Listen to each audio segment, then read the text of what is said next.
Bonsoir à tous, il est 23 h sur RTI 1, titre de ce journal. Le président de la République a regagné Abidjan ce dimanche 21 novembre. Alassane Ouattara a séjourné à Paris où il a pris part à l'invitation de son homologue français Emmanuel Macron au Forum de Paris sur la paix. Le chef de l'État a aussi participé à la célébration du 75e anniversaire de l'UNESCO. La deuxième édition de la foire commerciale intra-africaine a refermé ses portes à Durban en Afrique du Sud depuis la ville côtière du KwaZulu-Natal. Plus de 10 000 participants venus de toute l'Afrique ont noué des partenariats et signé des contrats. Plus de 40 milliards de dollars d'accords de commerce et d'investissement ont été conclus.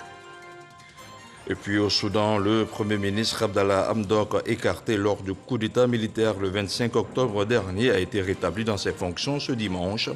Un retour aux affaires au terme d'un accord signé formellement ce dimanche avec le général Abdel Fattah al-Burhan à Khartoum. Un geste de l'armée qui n'a pas calmé pour autant les Soudanais qui ont continué à manifester par milliers contre le putsch. Voilà pour les titres et merci de regarder RTI 1. Le président de la République est rentré ce dimanche en début de soirée de France où il vient d'effectuer une visite de travail. Alassane Ouattara était accompagné de son épouse, la première dame Dominique Ouattara. Le chef de l'État a été accueilli par le ministre d'État, ministre de la Défense, qui représentait le Premier ministre en mission. Le président Alassane Ouattara a reçu les honneurs militaires exécutés par un détachement des forces armées de Côte d'Ivoire. Au salon d'honneur, le président de la République a sacrifié à la tradition. Alassane Ouattara a donné des nouvelles de son séjour de travail sur les bords de la Seine. Le chef de l'État que je vous propose d'écouter. Je rentre d'un séjour en France où j'ai pris part à la 4e édition du Forum de Paris sur la paix, ainsi qu'à la célébration du 75e anniversaire de l'UNESCO. Comme vous le savez, la Côte d'Ivoire a auprès de l'UNESCO le prix Félix Houphouët-Boigny pour la paix. Je voudrais avant toute chose remercier le président Emmanuel Macron pour son invitation, ainsi que pour l'accueil chaleureux qui nous a été réservé à la Première Dame et moi-même. Concernant la 4e édition du Forum de Paris sur la paix, elle avait pour thème réduire les fractures mondiales, la voie d'une meilleure gouvernance en temps de Covid-19. Et évidemment, ce forum avait pour objectif de stimuler une reprise de la croissance économique mondiale plus solide et plus inclusive. Dans ce cadre, nous avons eu des échanges et fait des propositions en vue de trouver des solutions concrètes aux énormes défis posés par la pandémie de Covid-19. Tous les 4 continents étaient représentés avec la vice-présidente des États-Unis, Kamala Harris, qui représentait les États-Unis et l'Amérique, le président Buhari, qui a représenté le continent africain, et la première ministre du Bangladesh, qui a représenté le continent asiatique. Nous avons, et notamment le président Buhari, insisté sur la nécessité d'aider les pays en développement, et notamment les pays africains, à disposer de doses de vaccins anti-Covid suffisantes pour nos populations, car il a souligné que les réceptions actuelles étaient très faibles et les primo-vaccinés étaient en deçà de 10% au niveau du continent africain, alors que ceux qui ont été vaccinés des 2 doses représentaient plus de 60% en Europe comme en Amérique. Alors, le président Macron a lancé un appel à l'endroit des pays développés pour accélérer les dons de doses de vaccins anti-Covid-19 aux pays en développement et à mettre un accent particulier sur la production de vaccins en Afrique, notamment au Sénégal, au Rwanda, en Afrique du Sud et en Côte d'Ivoire. La France a d'ailleurs déjà fait don de plusieurs millions de doses, aussi bien pour cette année que pour l'année prochaine. Alors, le forum a également abordé les grands défis globaux qui se posent à l'humanité, notamment les questions liées au climat, à la démographie, à la nécessité de la réduction des inégalités et bien sûr la gestion des conflits régionaux. Après le forum sur la paix, j'ai pris part aux côtés d'environ 30 chefs d'État et de gouvernement à la célébration du 75e anniversaire de l'UNESCO, le vendredi 12 novembre. Cette célébration a été l'occasion de saluer le travail fait par la directrice générale, Mme Azoulay, et de nombreuses actions de l'UNESCO en faveur de la paix, de l'éducation et des sciences, ainsi que l'engagement de l'UNESCO au service de la solidarité entre les peuples et la protection du patrimoine culturel de l'humanité. Nous avons exhorté l'UNESCO à poursuivre ses efforts dans la lutte contre la pandémie de Covid-19, qui a un impact négatif sur l'économie mondiale et bien sûr qui contribue à l'aggravation des inégalités sociales et qui désorganise notre mode de vie un peu partout. Alors, en ce qui concerne le panel consacré à l'éducation, j'ai réaffirmé l'engagement du gouvernement de la Côte d'Ivoire en faveur, bien sûr, de l'éducation, de la paix, de la formation, qui sont au cœur de nos actions, ainsi que notre détermination à investir encore plus dans l'éducation, notamment des jeunes filles, pour l'avenir de l'humanité. Alors, je dois dire que cela fut une très belle opportunité d'avoir un entretien avec la directrice générale de l'UNESCO concernant le prix Félix Houphouët-Boigny pour la paix qui est auprès de l'UNESCO. Pendant mon séjour en France, j'ai eu aussi un entretien avec la première ministre de Tunisie, Mme Najda Bouden, qui était porteuse d'un message de mon homologue tunisien, le président Kais Saied, qui m'invite à prendre part au sommet de la francophonie qui se tiendra en novembre 2022 à Djerba, ainsi qu'à la 8e conférence internationale de Tokyo sur le développement de l'Afrique, la TICAD 8, qui aura lieu à Tunis en septembre 2022. Nous avons, avec Madame la Première ministre, abordé également les relations bilatérales, notamment la nécessité de renforcer la coopération entre la Côte d'Ivoire et la Tunisie dans les domaines pharmaceutiques, agroalimentaires et sécuritaires. J'ai aussi, pendant mon séjour en France, participé à la cérémonie de présentation des mémoires de feu Béchir Ben Yamed, fondateur du groupe Jeune Afrique.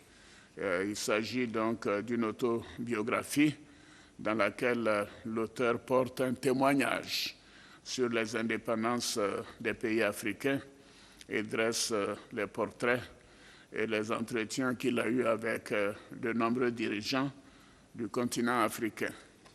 Au cours de cette cérémonie, bien sûr, nous avons rendu un vibrant hommage au président Ben Yamed, qui était pour moi un aîné et un ami pour non seulement son professionnalisme, mais également son importante contribution au développement de l'Afrique ainsi qu'à l'émancipation de la jeunesse africaine et son attachement à l'évolution démocratique de notre continent.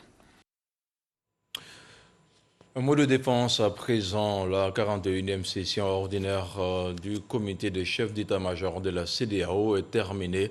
Des questions sécuritaires, notamment la lutte contre le terrorisme, a été évoquée. Les chefs d'état-major ont décidé de mettre en place des outils de coopération interétatique pour faire face à la menace. C'est un compte-rendu d'Abou Sanogo. Rendez-vous périodique des chefs militaires de la sous-région ouest-africaine. La 41e réunion ordinaire du comité des chefs d'état-major de la CEDEAO s'est achevée après 3 jours de travaux, de plénières et de sessions restreintes. Les travaux ont essentiellement porté sur la synergie d'action et la solidarité active entre les armées de la zone CEDEAO dans la lutte contre le terrorisme. Je voudrais vous remercier d'avoir été conforme à l'esprit de notre comité, efficacité et convivialité. Et je souhaite que cet esprit perdure, car il transcende les frontières, tant officielles, culturelles que linguistiques, pour ne viser qu'à l'idéal commun, la sûreté pour nos États, la sécurité pour nos populations. Après les perspectives pour l'optimisation de la sécurité dans la zone CEDEAO, des décisions ont été prises par le comité des chefs d'état-major de la CEDEAO. Vous avez pris des décisions et des recommandations idoines à travers l'organisation d'opérations conjointes, à travers la capacitation de nos forces sur le terrain. Nous avons retenu que vos décisions vont dans le sens de la volonté politique des chefs d'État qui veulent que la paix et la sécurité règnent dans notre sous-région. La Côte d'Ivoire se félicite de la bonne tenue de cette rencontre et de la qualité des échanges au cours des travaux. La définition claire d'une feuille de route des travaux a permis d'aboutir à des propositions et des réponses concrètes, réalistes et applicables. Le ministre d'État, ministre de la Défense, voudrait pour sa part vous assurer de l'engagement de l'État ivoirien à accompagner et à soutenir toutes les initiatives visant à garantir l'environnement sécuritaire de notre pays et de nos pays. Le comité des chefs d'état-major est un organe de soutien aux institutions de la CEDEAO, regroupant l'ensemble des chefs des armées et chargé de la prévention et la gestion des conflits dans la région. Je vous le disais également en ouverture de cette édition en Afrique du Sud. La deuxième édition de la foire commerciale intra-africaine a pris fin ce dimanche à Durban. Durant une semaine, les participants ont tenté de promouvoir le commerce entre les pays du continent africain. On retient que 18 000 milliards de francs CFA de contrats ont été signés, selon nos envoyés spéciaux Adama Kéré et Jean-Jacques Kwame. 11 825 visiteurs et acheteurs, 46 pays présents sur 55 annoncés, 1161 exposants et 18 000 milliards de francs CFA de transactions commerciales et d'investissements signés. C'est le bilan de la deuxième édition de la foire commerciale intra-africaine IATF qui a pris fin ce dimanche dans le KwaZulu-Natal d'Urban. Occasion pour le président du Conseil consultatif de la IATF, Olusegun Obasanjo, l'Union africaine, la Banque africaine d'import-export Afreximbank, de féliciter le gouvernement sud-africain pour la parfaite organisation malgré le court délai et la présence de la pandémie, la COVID-19. L'événement a suscité beaucoup d'enthousiasme. La foire commerciale intra-africaine, selon les organisateurs, a donné l'opportunité aux exposants, acheteurs, délégués et visiteurs de faire des bonnes affaires grâce au marché unique créé par l'accord sur la zone de libre-échange continentale africaine. Après l'Égypte en 2018 et l'Afrique du Sud en 2021, c'est la Côte d'Ivoire qui va accueillir la 3e édition. Lors de la cérémonie d'ouverture de la journée de la Côte d'Ivoire, en marge de la foire commerciale intra-africaine, le ministre du Commerce et de l'Industrie a donné la garantie du gouvernement. Je voudrais en tout cas vous rassurer que nous prendrons en tout cas toutes les dispositions pour que l'IATF 2023, à l'instar de ce qui est en train de se passer ici actuellement à Durban, soit également un succès. Et j'espère qu'en 2023, on ne sera plus obligé de porter les masques, que le Covid sera derrière nous, à l'effet que cet événement puisse se dérouler pleinement en présentiel et que cela démontre qu'on peut faire des affaires à Abidjan, on peut faire également des affaires en Afrique de l'Ouest et en Afrique francophone. Rendez-vous en 2023 à Abidjan pour la 3e édition de la IATF, mais déjà, le Conseil consultatif a annoncé l'ouverture des inscriptions ce dimanche. Retour chez nous en Côte d'Ivoire où les épreuves marquant la troisième et dernière vague des concours administratifs directs se sont achevées ce week-end. À Daloa, la ministre de la fonction publique et de la modernisation de l'administration a visité quelques centres de composition. Il s'agissait pour Anne-Désirée Ouloto de s'enquérir du bon déroulement des épreuves. À Boussanogo. La ministre de la fonction publique et de la modernisation de l'administration, Anne-Désirée Ouloto, au lycée 5 de Daloa, dans la région du Haut-Sassandra, pour superviser et se rendre compte du bon déroulement de la troisième et dernière vague des épreuves de composition des concours administratifs directs, professionnels ou de recrutement. Ces épreuves dont la ministre a fait le lancement le 9 octobre dernier à Abidjan se déroulent par vagues dans la capitale économique et dans 9 localités de l'intérieur du pays, dont Daloa. Ici, Anne-Désirée Ouloto, accompagné du préfet de la région du Haut-Sassandra, préfet du département de Daloa, s'est félicité de la bonne organisation du concours et a invité les différents candidats à donner le meilleur d'eux-mêmes pour être retenus. L'idée pour nous, c'est de donner les résultats avec célérité. Entrer à la fonction publique doit faire partie de la normalité de la vie des Ivoiriens. Désormais, après les délibérations du jury, les résultats sont immédiatement mis en ligne. Il n'y a plus de décalage entre les sessions de jury et la publication des résultats. Ce sont au total 900 candidats qui composent pour cette dernière vague des concours de la fonction publique à Daloa. Et on se penche maintenant sur le point de la situation de la Covid-19 au 21 novembre.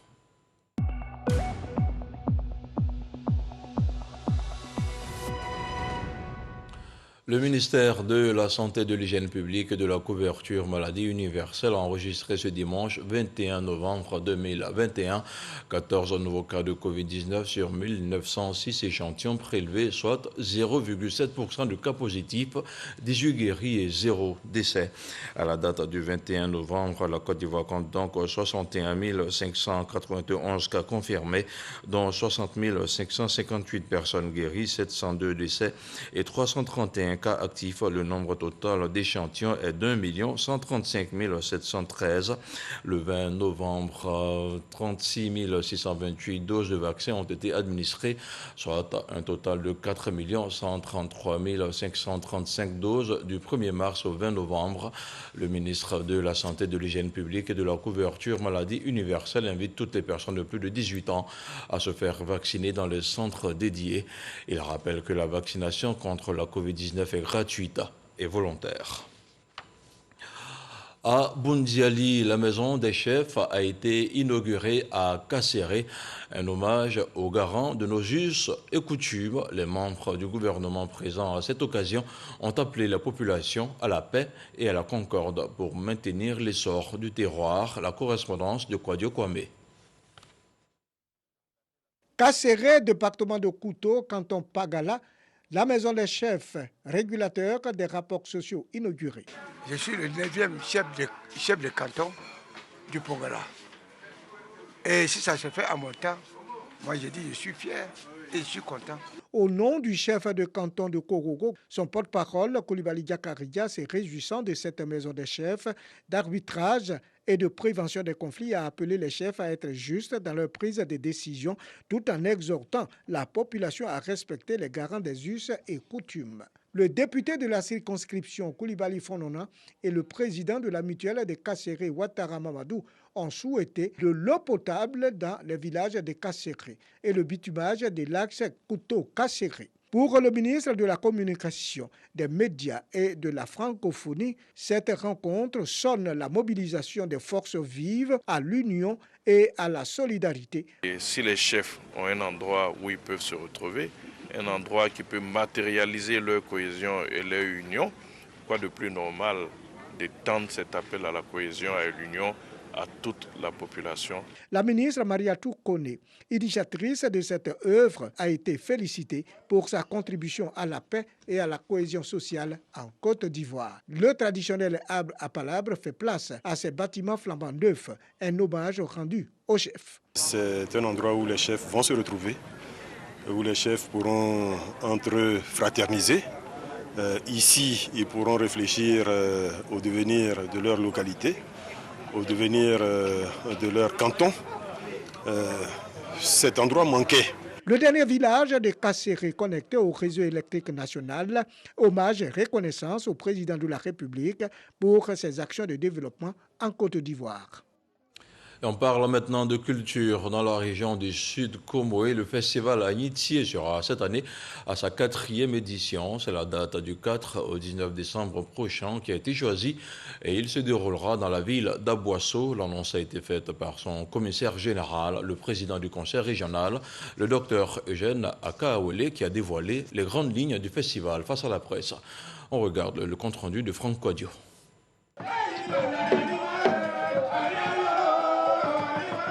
La place élégante d'Aboisseau, vibrant au rythme du tambour, c'est de coutume, et cela depuis 2017, le festival régional Agnitsié ravive les couleurs culturelles du Sud Comoé.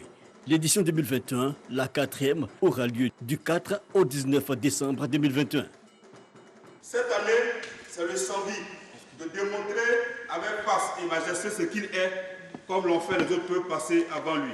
Au district de la Comoé, district autonome de la Comoé, les royaumes du Ndénia, du Djouablé et du Moronou ont été également invités à cette édition.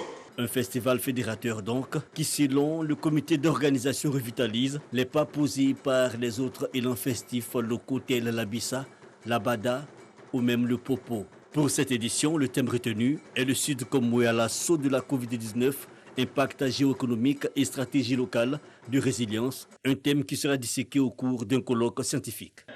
Au-delà donc de la valorisation donc, de notre culture, je crois que le festival également Agnitsié se veut être également une occasion pour célébrer le travail, la valeur du travail.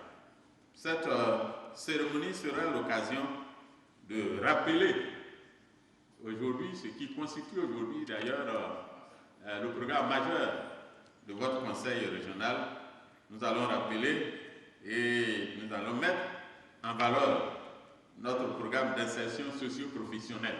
Des festivités tournées sur les questions actuelles, mais aussi des innovations telles des journées dédiées à la jeunesse et à la femme, et dès l'édition prochaine, l'instauration du prix distinctif dit les prix Agnitsié. Notons que la cérémonie officielle du festival aura lieu le 18 décembre 2021. Religion maintenant. Pendant plus d'une semaine, des pèlerins ivoiriens étaient en Turquie où ils ont suivi les traces des apôtres de Jésus-Christ. Une première expérience qui leur a permis de recharger leur batterie spirituelle. Et parmi ces pèlerins, notre reporter Sidonie Dabila. Turquie 2021. Le pèlerinage des chrétiens ivoiriens a réuni plus de 150 fidèles de différentes confessions religieuses. C'est ensemble que les fidèles partagent la parole de Dieu, un moment de prière intense, caractérisé par une explosion de joie dans la louange, l'adoration et autres témoignages. Nous sommes un dans un lieu d'amour. Notre esprit est uni avec.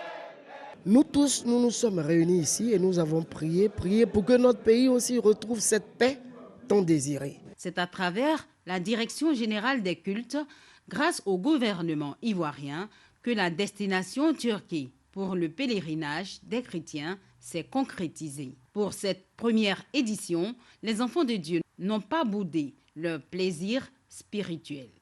Pour eux, le pèlerinage en Turquie porte ses fruits. On a vu la présence de Dieu dans cette synagogue. Une fois que nous sommes rentrés dedans, l'Esprit de Dieu m'a saisi et j'étais très content.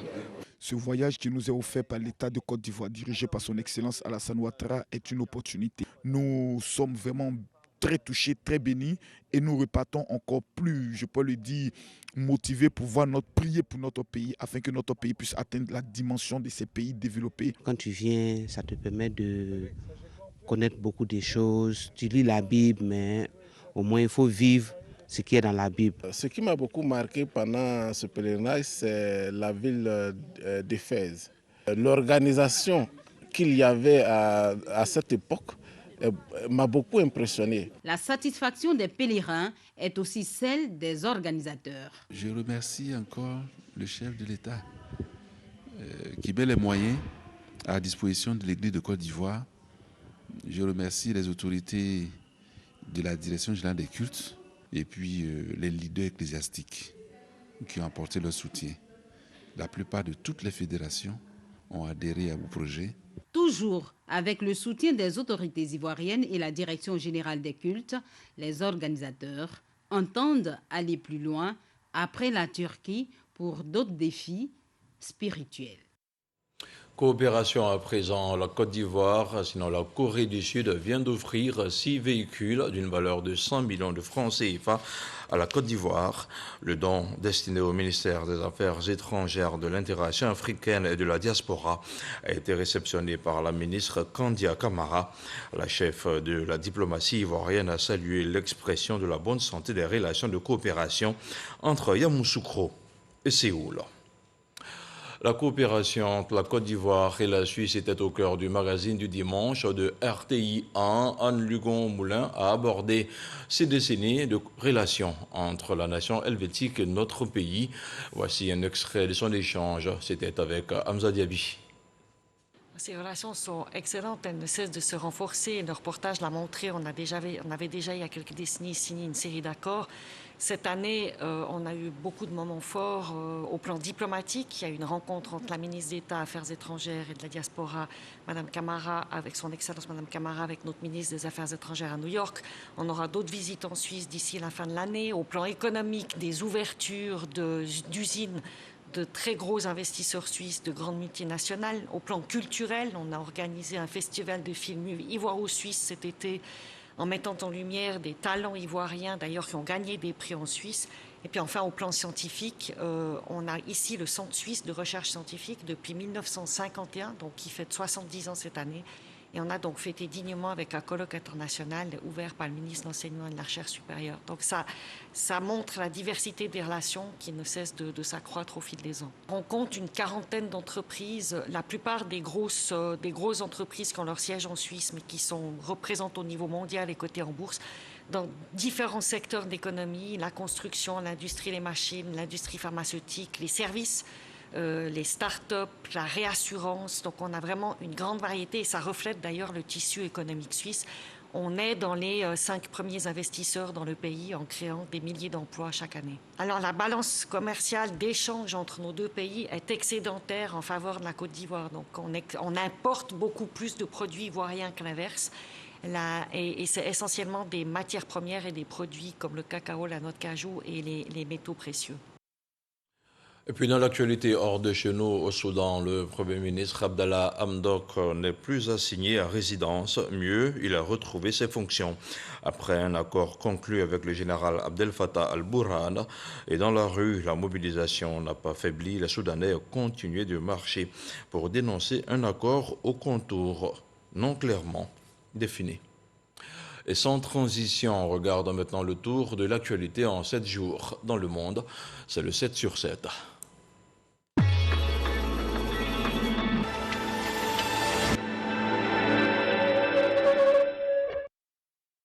La Pologne va commencer en décembre la construction d'un mur le long de la frontière avec la Biélorussie et la finira au premier semestre 2022 selon un communiqué du ministère de l'Intérieur. Le coût du mur est évalué à 353 millions d'euros et il doit s'étendre sur 180 km à la frontière orientale de l'Union européenne. Il contribuera à bloquer le passage des migrants qui veulent rejoindre l'Union européenne.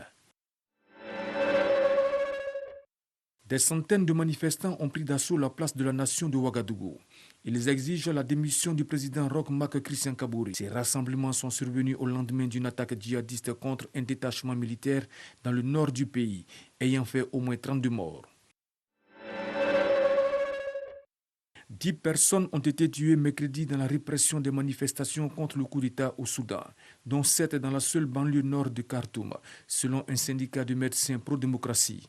Au total, depuis le putsch, 38 personnes, dont 3 adolescents, ont été tuées et des centaines blessées. L'association des professionnels soudanais accuse les forces de l'ordre de meurtres prémédités. Une vingtaine de djihadistes neutralisés au Niger par la France au cours d'une opération, a indiqué le colonel Pascal Lani, porte-parole de l'état-major français des armées. le combat a été engagé contre un groupe d'une quarantaine de djihadistes dans la zone dite des 3 frontières, entre le Niger, le Mali et le Burkina Faso. Le président libanais Michel Aoun a annoncé qu'il ne signerait aucune autorisation pour l'organisation d'élections législatives le 27 mars prochain. Pour Michel Aoun, en mars 2022, des milliers de jeunes ne seront pas en âge de voter et la météo annonce des chutes de neige en montagne. Ce sont entre autres les arguments avancés dans le quotidien Al-Akhbar par le président libanais Michel Aoun pour justifier cette décision. Les salaires des fonctionnaires afghans sont à nouveau versés, selon le porte-parole du ministère des Finances du nouveau régime taliban au pouvoir. Ils recevront sur leur compte les salaires des 3 mois calendaires écoulés depuis le changement de régime à la mi-août. Notons que dans le pays, les retraits d'espèces dans les banques restent limités à 200 ou 400 $ par semaine faute de liquidité. Au Togo, dans moins de 3 semaines, le pass vaccinal ou le résultat d'un test PCR datant de moins de 72 heures sera obligatoire pour accéder aux lieux de culte, toutes religions confondues. La décision a été rendue publique par le ministre de l'administration territoriale. Elle concerne tous les lieux de culte sur l'ensemble du territoire et rentre en vigueur à partir du 3 décembre prochain.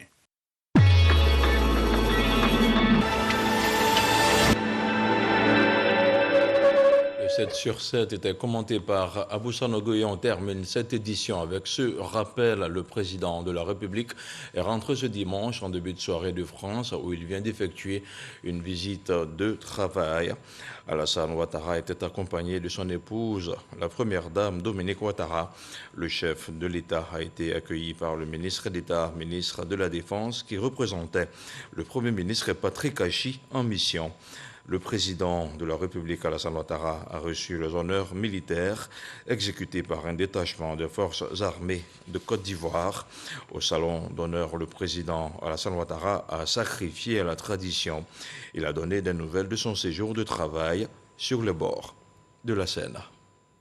Le retour de l'information sur RTI 1, c'est seulement dans quelques heures, plus précisément à 6h30 avec Régis Kofi. Cette édition est terminée. Merci de l'avoir regardé. Bonsoir et que la paix soit avec vous.